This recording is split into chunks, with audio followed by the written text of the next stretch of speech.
Senator Hagerty is recognized from the state of Tennessee. Thank you, Mr. Chairman, and congratulations to our two nominees. Mr. Rosen, I'd like to turn to you first and talk about a topic that's near and dear to my heart, which is CFIUS. Senator Cortez Masto, I'm certain, was just talking with you about that as well.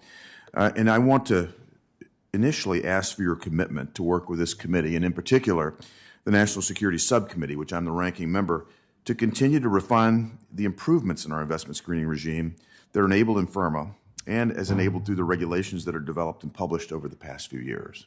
You certainly have my commitment, Senator, yes. Thank you. Thank you, Mr. Rosen. As FIRMA noted, investment screening is more effective if our like-minded allies are operating similar systems, screening out similar nefarious investments. And to that end, the previous administration established an office within Treasury to work with allied nations to establish and coordinate investment screening. In fact, when I served as U.S. Ambassador to Japan, I had teams come over to work with our partners there to try to share our knowledge, to share our best practices, to make certain that our allies are working in the same direction that we are. I think we're all much better off when we have coordinated screening in that manner. We've seen a lot of positive movement in that direction, and we've got more than a dozen countries now strengthening or expanding their systems. So I'd like, Mr. Rosen, if you just talk for a few minutes, if you would, about your priorities for engaging with our allies to further synchronize our systems. Senator, thank you for that question and raising this issue of international engagement, which is critical as this committee saw when it enacted FIRMA, frankly. As we get stronger through the implementation of FIRMA and our systems do a better and more thorough job of screening foreign direct investment, we do need to be increasingly cognizant that those malign actors are going to go to our partners and try to get at that critical technology, that critical infrastructure, that know-how, as you point out, through other mechanisms. And so working with our allies, it will be a priority of mine to help them build up their capabilities like we built ours up in FIRMA.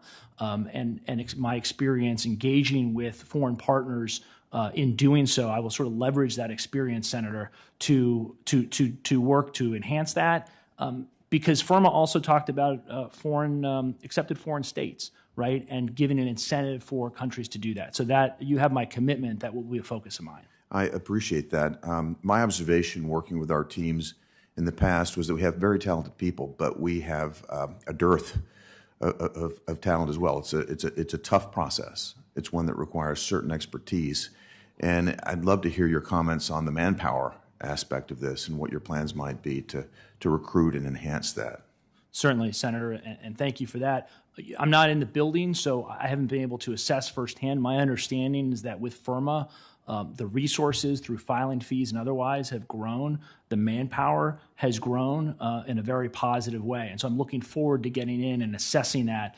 And you certainly have my commitment that if I identify gaps, I will come back to this committee. But in terms of the focus, I think that from what I've seen on the outside, the office is doing a good job in working to implement and build those resources and devote the resources, as you point out, to the priorities of FIRMA. Well, back to your initial commitment of working with us, and again, my subcommittee, I very much appreciate that because I want to make America the most attractive place to invest capital. We've got great partners where we can deepen our economic alliance, and our economic security begets national security. So I want to make certain that we have a process that facilitates the proper sort of investment, the proper sort of partnerships, but at the same time protects intellectual property and makes certain that it doesn't fall into the wrong hands. So I look forward to working with you closely on that. I'd like to come to another aspect of CFIUS, if I might, and that has to do with the parties who are required to file with Treasury for covered transactions. Over the years, the government has discovered that many transactions are finalized that weren't disclosed. They call them non-notified transactions. And those transactions, once they're discovered, then require CFIUS review. And once we determine that some of those transactions might actually impose risk to our national security, they have to be unwound. Given your experience as an attorney, I think you know how complicated that can be, how disruptive that can be. It takes a lot of our manpower, and it really leads to many, many challenges. So I'd like to understand a little bit more how you plan to encourage the parties that file covered transactions to do so properly, and how to make certain that we don't have these non-notified transactions. Are there areas where you see opportunity there?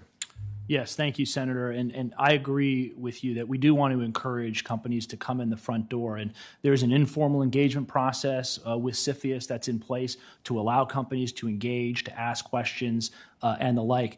Through FIRMA, there was also, a declaration process put into place for, to your point about encouraging foreign direct investment, speedy, swift, resolutions to the inquiry. And so, Senator, if confirmed, I'm going to be focused on this issue. I'm going to be looking at resources because I do want to make sure that benign investment flows efficiently and effectively through the system while staying laser focused on national security. I'll look forward to working with you on that too, because I think a good communication program, particularly with our U.S. side, private equity, venture capital investors, to let them know what the consequences are.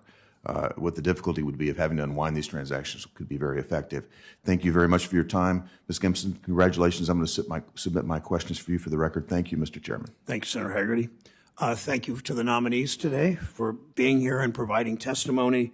I hope we work together as a committee to move forward quickly on the nominations of both these two qualified nominees. For senators who wish to submit questions for the hearing record, as Senator Hagerty said he plans to, those questions are due close of business on Monday, April 11th at 5 p.m.